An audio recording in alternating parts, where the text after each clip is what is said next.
Celeb Savant is a career retrospective type interview focusing on singers, actors, and industry experts. Join Barrett Edelstein now as he dives into the entertainment world.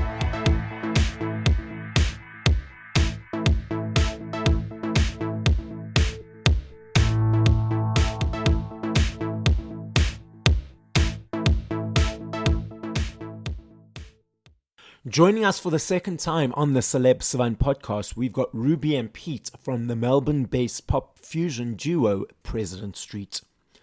They have taken the UK by storm and now are breaking in Australia. Their music is influenced by their versatile musical upbringings from pop to R&B to rock. The duo have had 4 songs smash the top 10 official UK Music Week charts and released 2 EPs. 2022 saw them complete a highly acclaimed national UK tour across the esteemed O2 theatres in support of pop, rock, soul icon Roachford, as well as tour dates in Germany. With extensive radio coverage of over 130 stations across the UK, they were also featured artists on the prestigious music programme BBC The Beat. Coupled with strong club support and wide coverage in numerous influential lifestyle and music mags such as Wonderland, Roller Coaster and Headliner, as well as UK's Daily Express and the Irish Post newspapers, the duo have been dubbed as the ones to watch by numerous music curators. Following from the success in the UK, President Street are turning their eyes to their home country after their 2023 Australian debut release of their cover single, She Drives Me Crazy. With national support by iHeartRadio, ARN, Kiss FM and ACE to name just a few, including for their follow-up single Something to Believe, they've made their presence known in Australia as well.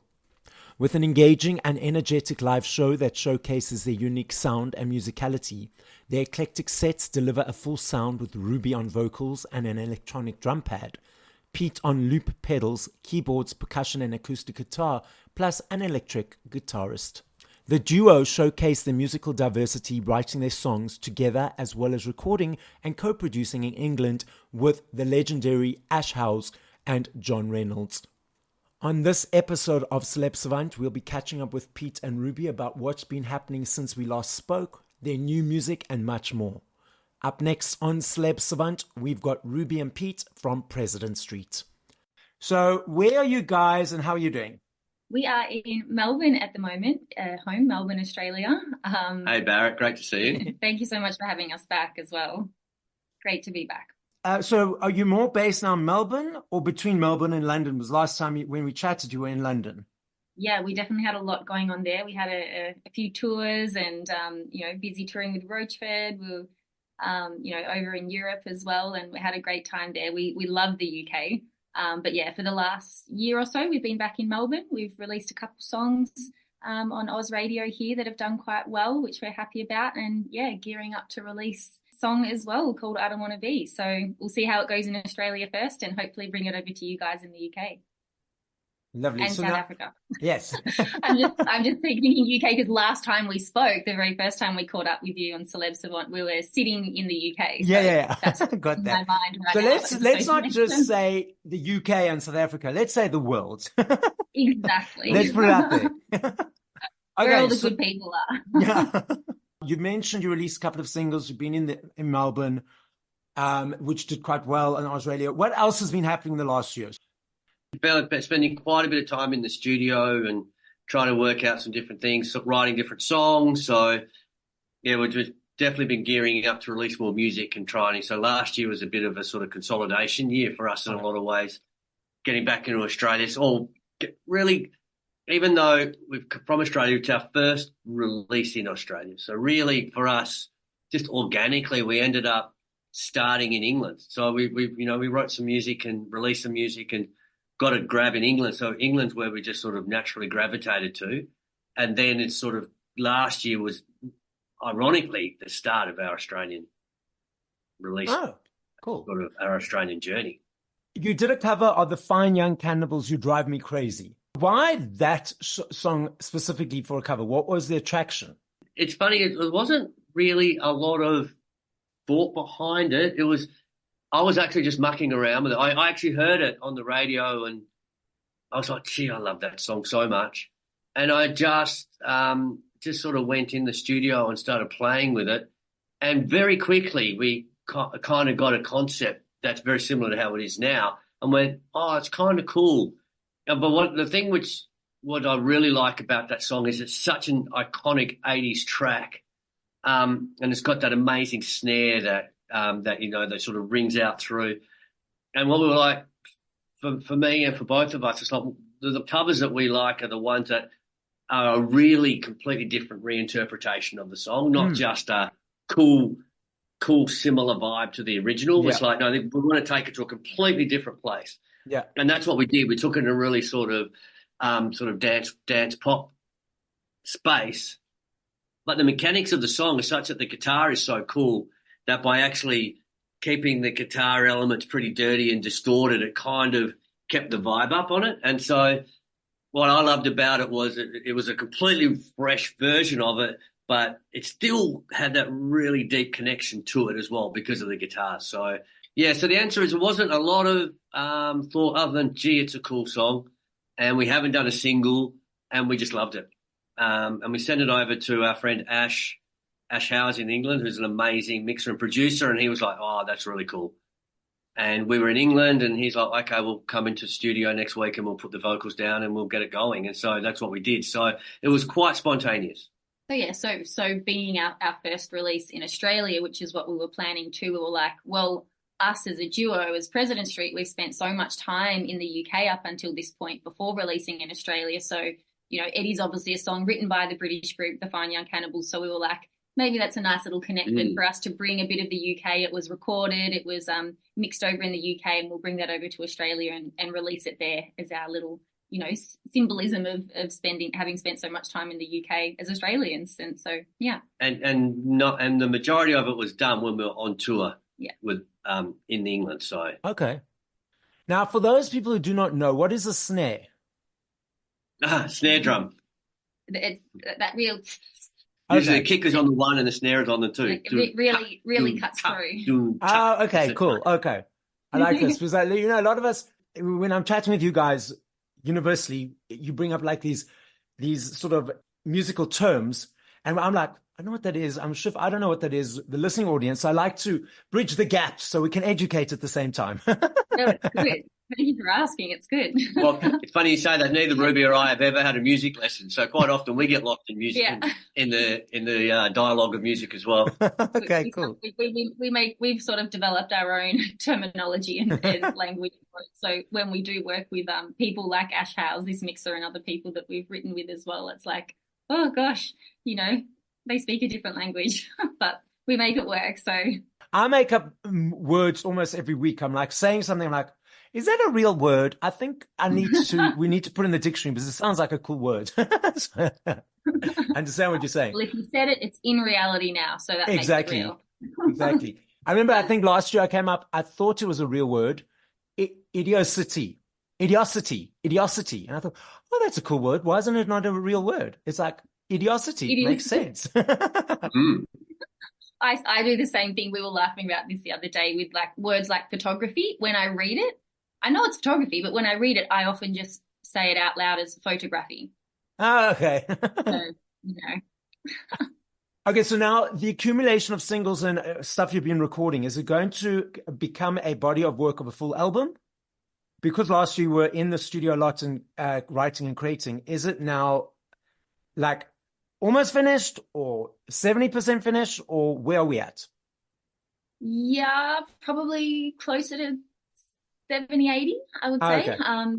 But yeah, you know, the songs themselves, are pretty close to done. But yeah, it's often all the other stuff around it. Yeah. For the promotion and the socials and all that sort of stuff, which is not as much in our natural range of things to do, but we want to do it. You know, we want to give our music put it on its best front foot for everyone and get it out there. So yeah, a lot to do still. Now, has your creative process changed since the last time we spoke, or you still, I know that when we spoke last time, it was you create in a certain way, but as you've done this year of creating, have you found new nuances or way to create with each other and others that you've discovered along the way that help, or is it still the same sort of not routine, I don't like calling it that, but sort of pattern. If you Yeah, understand. what I would say is maybe before we would do a bit separate and then come in together with bits already done. Now we're more just starting together, sitting in the room, starting together. So I think that's probably the main changer, but not a massive That being change. said, though, like last year, and I think, soon after we spoke with you last, we had a couple songwriting sessions with a couple guys in the UK as well, which who are amazing, and that was definitely different because they sort of came in with a little bit more of an idea, and then things get turned on its head and we start from scratch again, or vice versa. And we sort of came with a little bit of an idea as well. So again, that was different to what we've normally done, but yeah, that's co-writing really. So it's still pretty similar to, I think, to last time, that every song just starts in its own way, and it can be quite different each time. So now when you guys are collaborating with other writers, obviously you guys are used to each other's energy, your flow, the way your brains work, so to speak. But when new people come into the room, is it a moment for you guys to get used to their energy? Do you chat and break the ice? Or what is the process to now understand, cool, we're going to be vulnerable with people we've never met before? It is a definite process. So of the two people we wrote with, one we knew much better than the other. One guy was on the tour. Oh, okay. And so we got to know him really well on the tour, and we're like, hey, he's like, should we spend a bit of time writing? So we did. So the ice was well and truly broken. Yeah. The second person we wrote with, again, incredibly amazing, we didn't really know. So it was, and again, people do music like they do life. Some people do life just, all right, let's get down to business. Sit down, open it up, let's get going.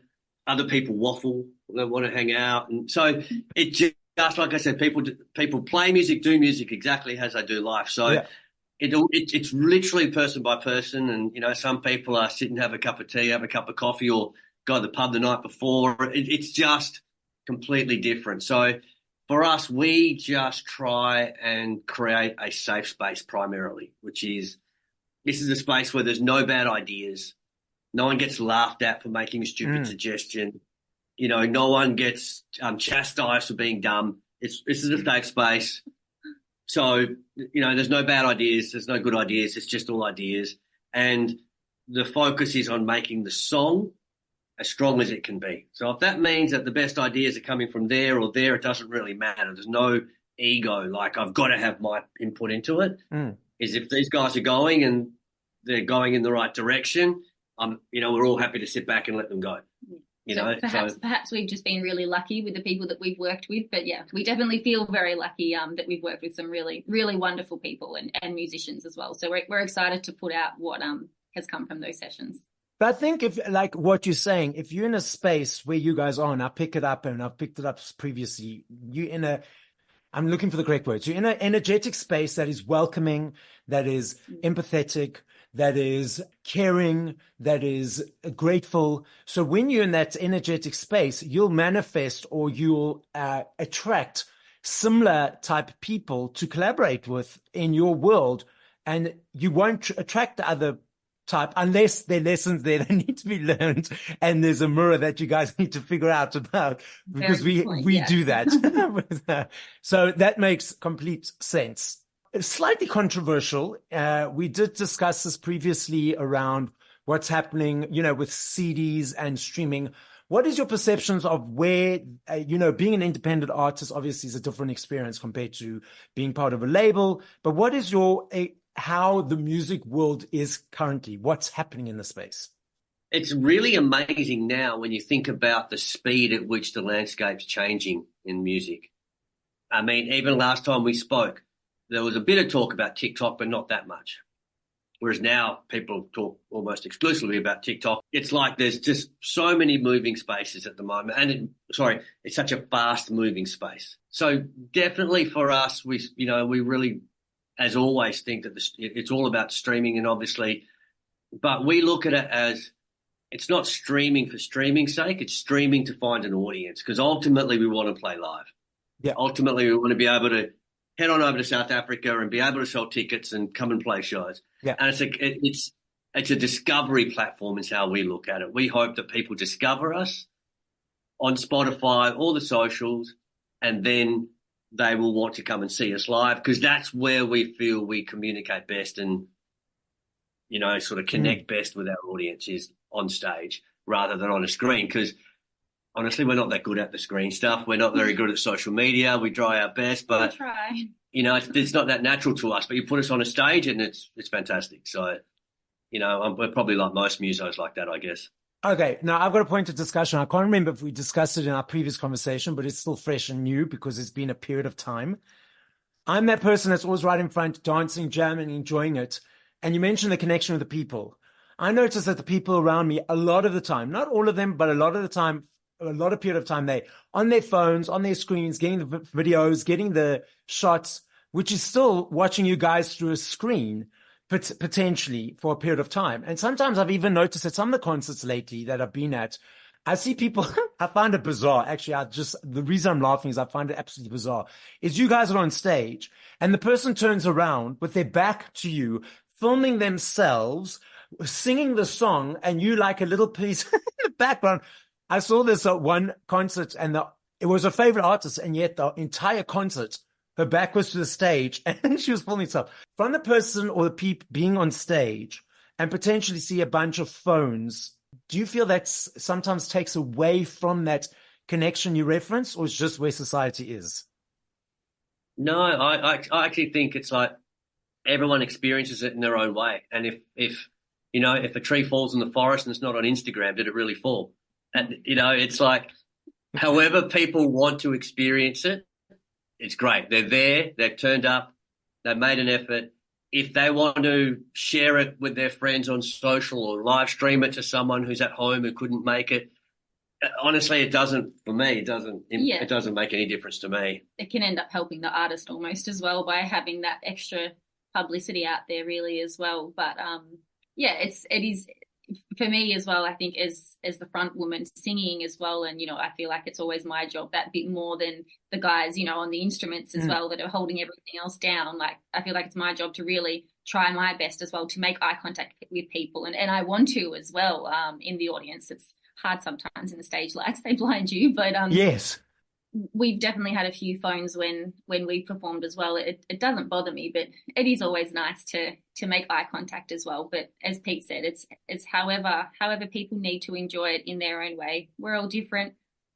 We don't want to dictate how people need to enjoy their music live. But exactly. I get your sentiment though as well, where it is nice for everyone to just be in the moment, completely in the moment and present and just completely there with you as well, which having a little object in front of you can perhaps feel like at times it can take away from that. But a lot of people like to relive the moment afterwards too when they rewatch the videos. So yeah.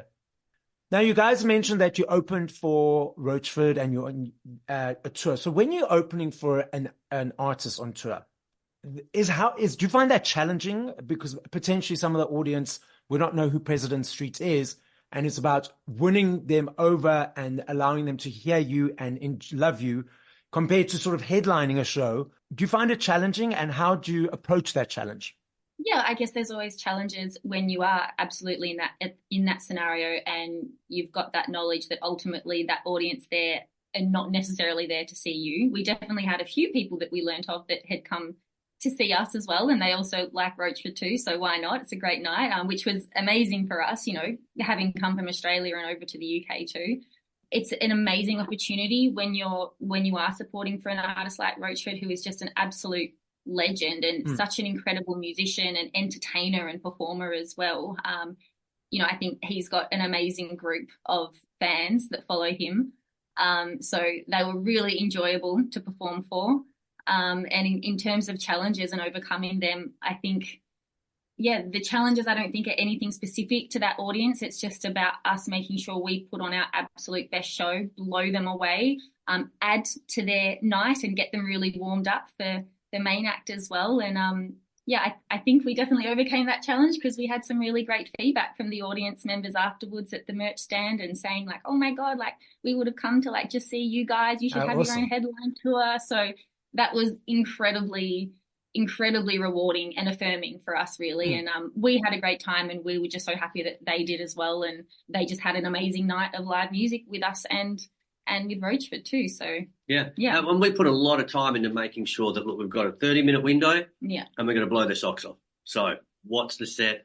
How are we arranging it? What are we doing? What's, what instrumentation and what energy levels do we want? yeah. So we put a lot of time into trying to make sure that we did, as you say, take that opportunity to win some people over. And we got some really nice feedback. So that was cool. Yeah, and it's not just about cramming as many songs into that set as well. It's about how can we best represent these songs? Do we create more theatrical moments or amazing musical moments in there as well to try and, give people an experience rather than just a press play what they could listen on this. Yeah. And also aware that, we are supporting and we want to, we are the hype band. So we want to get them excited. Yeah.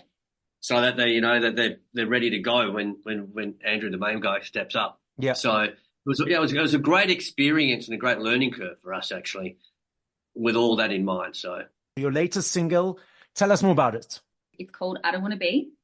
It's a very fun dance pop song. It's all about, just escaping into your own dream and fantasy world and exploring and just going for that love, whether it's with a person, whether it's with yourself or just, I don't know, just a travel bug or whatever, just exploring life and just being bold and courageous in what you dream of, really.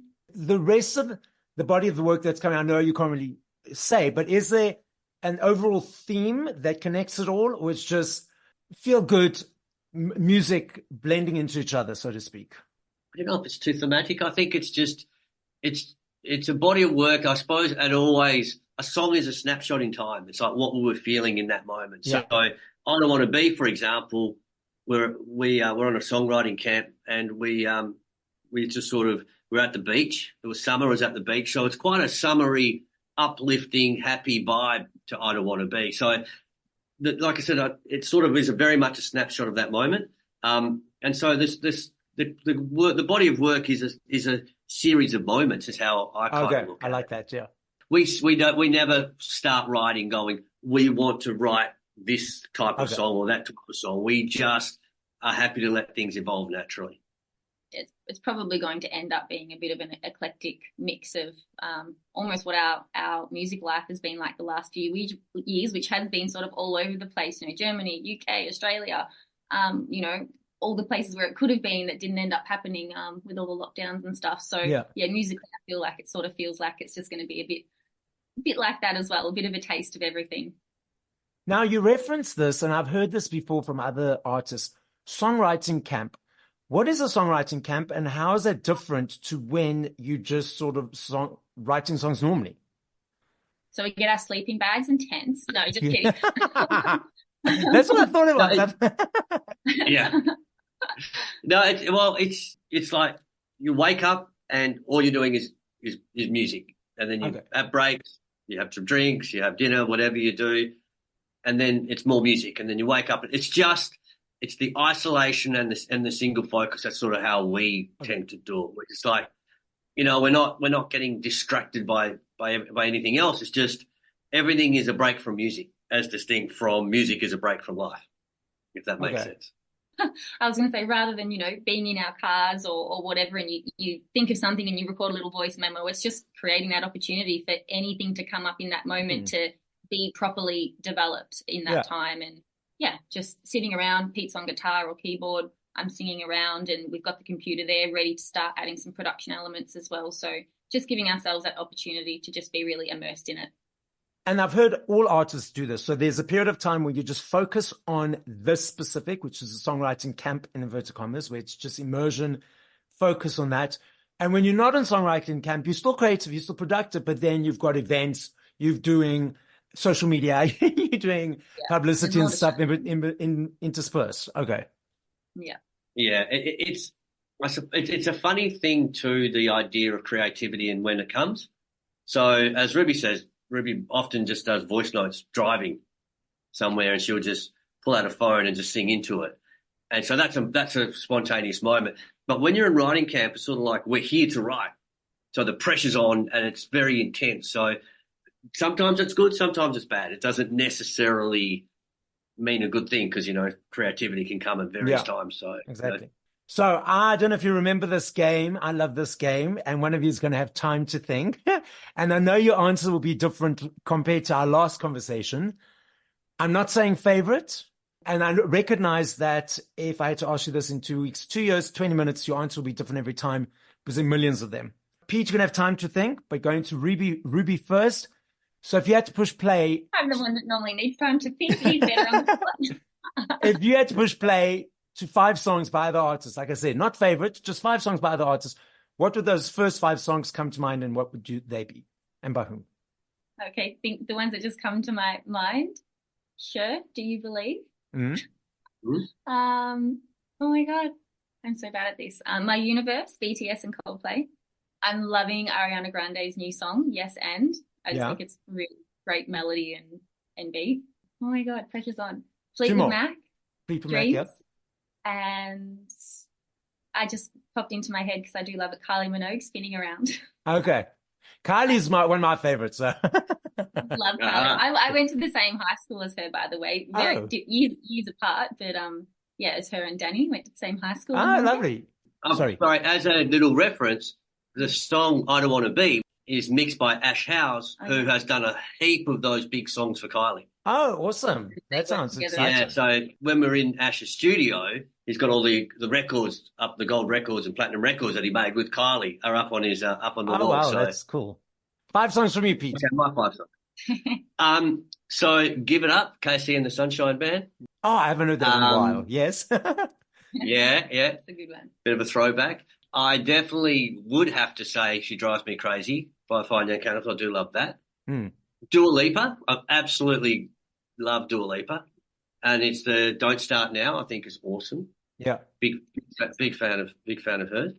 Prince, When You Were Mine, a bit of a throwback as well. Mm-hmm. And probably Ed Sheeran. I'm a really big fan of Ed Sheeran, and the one where he's looking on the hill when I was a kid. Castle on the Hill. Castle on the Hill. Okay, cool. All of those are on my playlist already. Yeah, what about your playlist, Barrett? Does anyone ask you? What are your top 5? Okay, cool. You're the first ones who've asked me. So I'm going to play with you guys. So I'm going to say Kylie Padam Padam just because she won a Grammy for it. And was that? ABBA, Super Trooper. President Street, She Drives Me Crazy. Let's think. Boney M, Rasputin. And so I interviewed a Lone Star, which Jethro Sheeran, who's Ed's cousin. So I interviewed him again last week.